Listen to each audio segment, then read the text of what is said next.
How often do you see a badass candidate call out the corruption of their corporate opponent? Well, you're about to see one right now.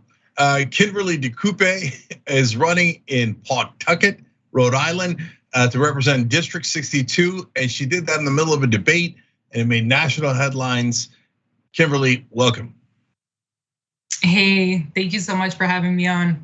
No problem. So, you know what? Here, let's go to the tape. Let's go to you actually doing this, and then your opponent walked out. And I want to talk about the walkout, and I want to talk about how the race is going, and if you're part of the cooperative, which sounds super badass. All right, let's watch the tape first. Who are they, Kinverly?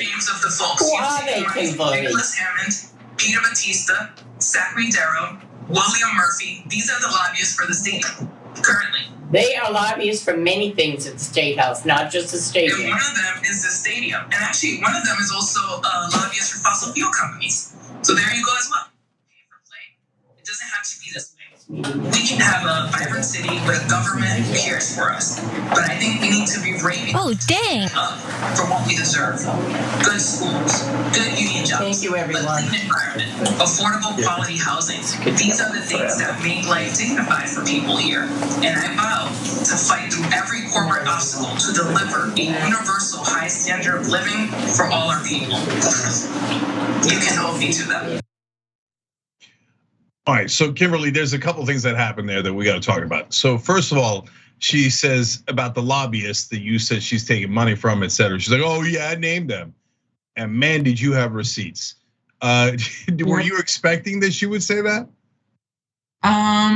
No, she actually denied it at first. If like longer video, you can see that she says, no, I didn't take any money. I didn't expect her to say, name them, but I had the names right there ready to go. Mm-hmm. Yeah, that's called being prepared. All right, and then later, as it looked like it was during your closing remark that she walked out, which is incredibly rude. Is that what happened? And what do you think drove her to do that?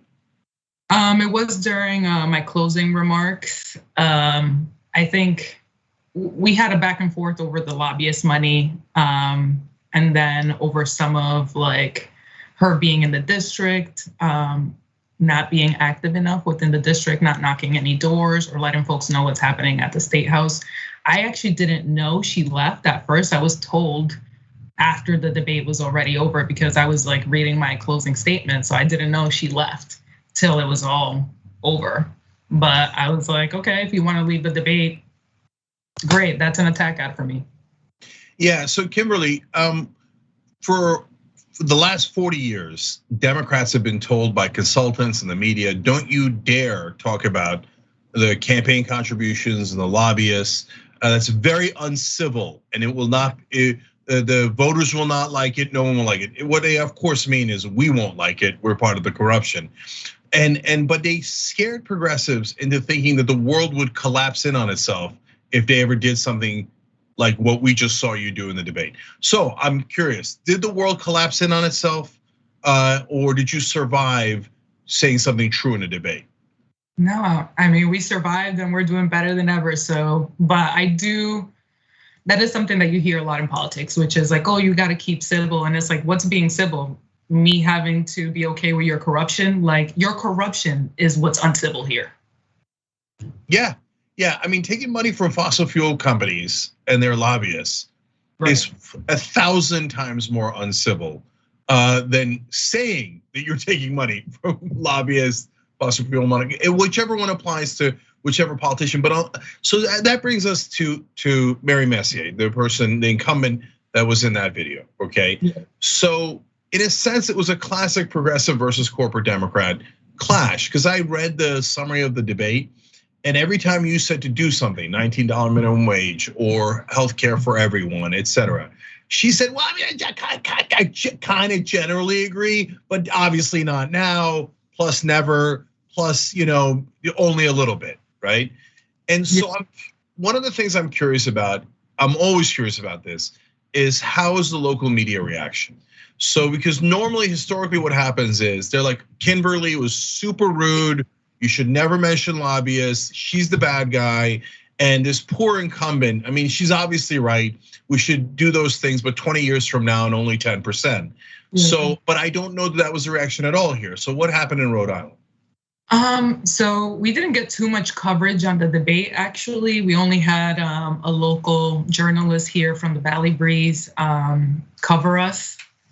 And this particular journalist was actually a little upset about us, at us, because we put out this video and he felt like the video was not like, he felt that the video was misleading because we cut out, where the conversation happened, with the lobbyists and the corporation money, and then we cut to when she left. So he felt like we did some, misleading editing, but we had to address that, and it came out that there was nothing misleading. You literally left the debate 8 minutes after we had that conversation.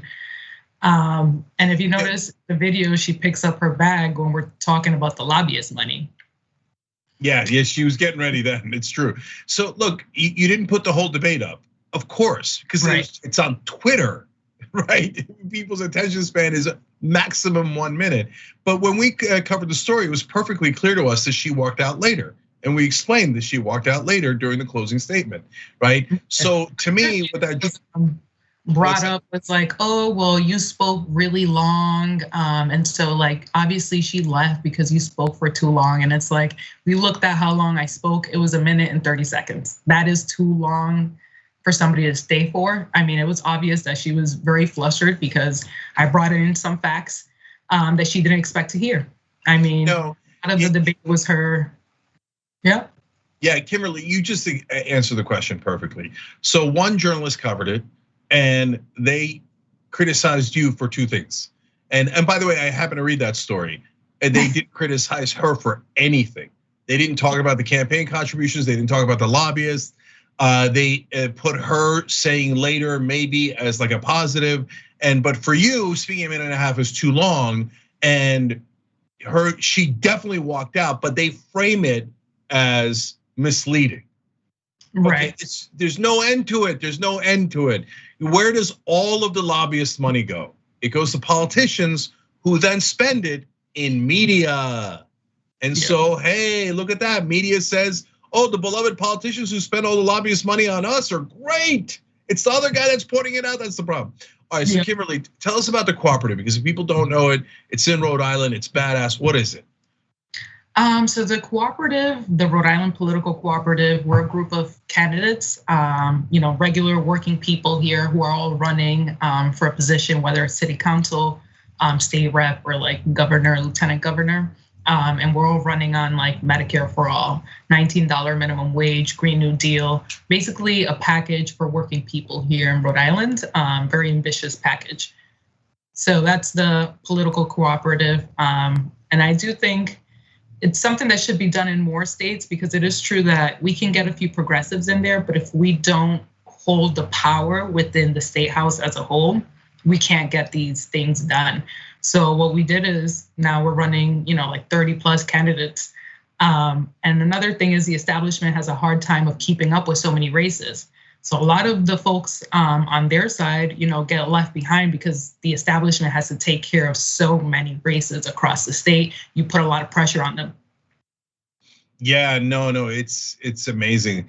It's a progressive takeover of the state if you guys can pull it off. The first round went spectacularly well, and that's why now Matt Brown and Cynthia Mendez are in great position to win the governorship and lieutenant governor positions.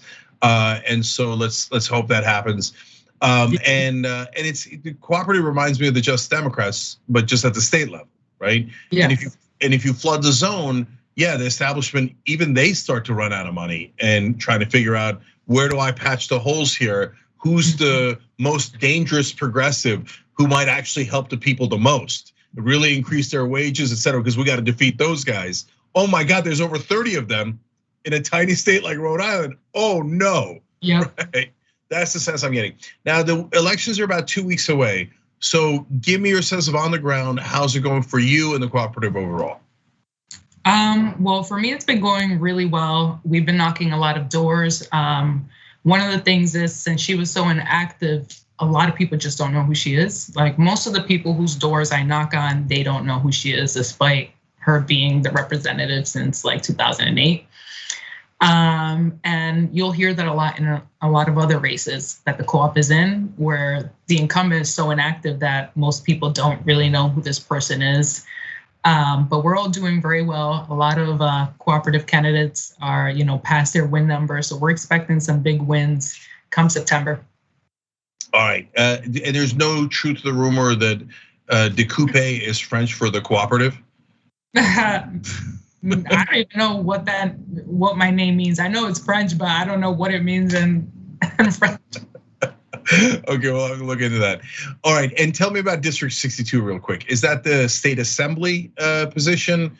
And how big is it? That's because progressives have an advantage in smaller areas. So how many people normally vote in District 62? In a primary like this one, we're looking at like 1,100 folks coming out to vote. So it's a very small race, partly because folks in Pawtucket tend to be very politically dejected. This is a working class city. A lot of our like factories, we used to be a factory town, they're shut down. So we've been hurt a lot by shipping of jobs away.